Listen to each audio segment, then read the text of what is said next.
Brain wave channel کے تمام معزز دوستوں کو چینل پر خوش آمدید۔ ناظرین، آج کی ویڈیو میں ہم امریکہ کے پڑوس میں واقع ایک چھوٹے سے مگر دلکش اور خوبصورتی سے بھرپور جزیرے کی سیر کرنے والے ہیں۔ اس چھوٹے سے جزیرہ نما ملک کو بہاماس کہا جاتا ہے۔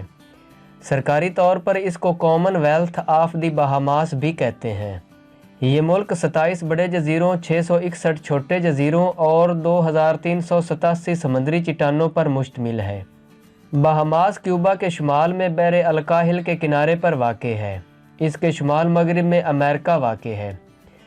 بہاماس کا کل زمینی رقبہ 13,939 مربع کلومیٹر ہے۔ 2023 کی ایک رپورٹ کے مطابق بہاماس کی کل آبادی 3,30,000 ہے۔ اس کے دارالحکومت کا نام ناساؤ ہے۔ بہاماس 1492 عیسوی میں کولمبس کی پہلی منزل تھا۔ یہ جزیرہ 1513 عیسوی سے 1648 عیسوی تک غیر آباد رہا اور اس کے بعد برمودا میں رہنے والے برطانویوں نے یہاں آ کر آباد ہونا شروع کر دیا اور 1718 میں اس ملک کو برطانوی کالونی قرار دے دیا گیا۔ امریکہ کی جنگ آزادی کے بعد ہزاروں کی تعداد میں برطانوی وفادار سیاہ فام غلاموں نے اس جزیرے کا رخ کیا اور یہاں پر مستقل طور پر آباد ہو گئے۔ 1807 عیسوی میں جب حکومت برطانیہ نے غلاموں کی تجارت پر پابندی لگا دی تو بہت سارے غلام ان جزیروں پر آباد ہو گئے۔ فی کس آمدنی کے لحاظ سے بہاماس براعظم شمالی امریکہ میں تیسرے نمبر پر آتا ہے۔ اس کے علاوہ بہاماس امریکہ اور میکسیکو کی سرحد کے جنوب میں واقع امیر ترین ملک ہے۔ اس کے علاوہ سیاہ فام آبادی کی بھاری اکثریت والے ملکوں میں سب سے زیادہ امیر ملک بھی بہاماس ہی ہے۔ کریبین میں واقع امیر ترین ملک بہاماس کی معیشت کا انحصار زیادہ تر سیاحت پر ہے، جو کل ملکی جی ڈی پی کے 60% کے برابر ہے۔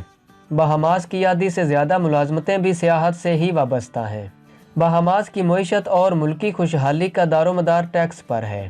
جی ڈی پی کا بڑا حصہ امپورٹڈ اشیاء پر ٹیکسز، لائسنس فیس، جائیداد اور ٹکٹوں سے حاصل کیا جاتا ہے۔ بہاماس کی ٹوٹل جی ڈی پی کا 22% ریونیو ٹیکسوں سے حاصل کیا جاتا ہے۔ اس ملک کی افراط زر کی شرح 3.7% ہے۔ بہاماس کا نام اسپینش لفظ باجا مار سے نکلا ہے جس کا مطلب ہے گہرا سمندر۔ انگلش اس ملک کی سرکاری زبان ہے۔ بہاماس کا موسم پورا سال معتدل رہتا ہے، تاہم گرمیوں کے موسم اور خزاں کے دوران یہاں سے ہیریکین یعنی سمندری طوفان گزرتے ہیں۔ بہاماس میں درجہ حرارت کبھی بھی 0 درجے تک نہیں گرتا، لیکن 2 سے 3 ڈگری سینٹی گریڈ تک ضرور چلا جاتا ہے۔ بہاماس آزاد اور خود مختار ملک ہے۔ اس ملک کے نسلی گروہوں کی بات کریں تو یورپی اور افریقی لوگ اس ملک میں آباد ہیں۔ بہاماس کے جزیرے ایندروس میں 2 کلومیٹر طویل اینڈروس بیریئر ریف ہے جو دنیا کی طویل ترین عمارتوں میں سے ایک ہے۔ اس ملک میں سمندر کے نیچے غاروں کا ایک شاندار نظام موجود ہے۔ یہ انڈر واٹر کیو سسٹم برفانی دور کا ہے۔ برفانی دور میں سمندر اپنی موجودہ سطح سے 250 فٹ نیچے ہوا کرتا تھا۔ پھر تیزابی بارشوں نے اس جزیرے پر چونے کے پتھروں کو ختم کر دیا، جس کی وجہ سے سمندر کے اندر عمودی اور افقی غاروں کا ایک نیٹ ورک وجود میں آیا۔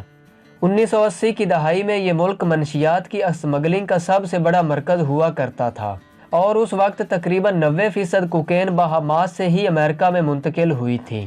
بہاماس میں ریلوے کا کوئی نظام نہیں ہے۔ بہاماس کی کرنسی بہامیان ڈالر کہلاتی ہے اور یہ امریکی ڈالر کے برابر ہی ہے۔ کیٹ آئی لینڈ پر واقع ماؤنٹ الونیا بہاماس کی بلند ترین چوٹی ہے۔ اس کی اونچائی 63 میٹر ہے۔ اس جزیرے پر آباد ہونے والے پہلے لوگوں کو ٹینوس کہا جاتا تھا۔ بہاماس کا دارالحکومت ناساؤ 18ویں صدی میں بحری قزاقوں کے لیے ایک مقبول پناہ گاہ ہوا کرتا تھا۔ بہاماس کی ثقافت افریقی، یورپی اور دیسی اثرات کا مرکب ہے۔ موسیقی، رقص اور کہانیاں سنانا اس ملک کی ثقافت میں اہم کردار ادا کرتے ہیں۔ سیلنگ بہاماس میں بہت مقبول کھیل ہے۔ جزیرے پر سمندر کا صاف پانی اور سازگار ہوائیں اس ملک کو کشتی رانی کے شوقین افراد کے لیے ایک شاندار منزل بناتی ہیں۔ پیراڈائز آئی لینڈ بہاماس کا سب سے مقبول سیاحتی مقام ہے۔ ناظرین اکرام، یہ تھی بہاماس کے بارے میں ایک مختصر اور دلچسپ سی ویڈیو جو یقیناً آپ کو پسند آئی ہوگی۔ آپ کو آج کی ویڈیو کیسی لگی کامنٹ کر کے ضرور بتائیے گا۔ ویڈیو پسند آنے کی صورت میں اس کو اپنے دوستوں کے ساتھ ضرور شیئر کیجیے گا اور میرے چینل کو بھی سبسکرائب کر لیں تاکہ اس چینل سے اپلوڈ ہونے والی ہر نئی ویڈیو کا نوٹیفیکیشن بر وقت آپ تک پہنچ سکے۔ ملتے ہیں ایسی ہی کسی نئی دلچسپ ویڈیو کے ساتھ، تب تک کے لیے اپنا بہت سارا خیال رکھیے گا۔ اللہ حافظ۔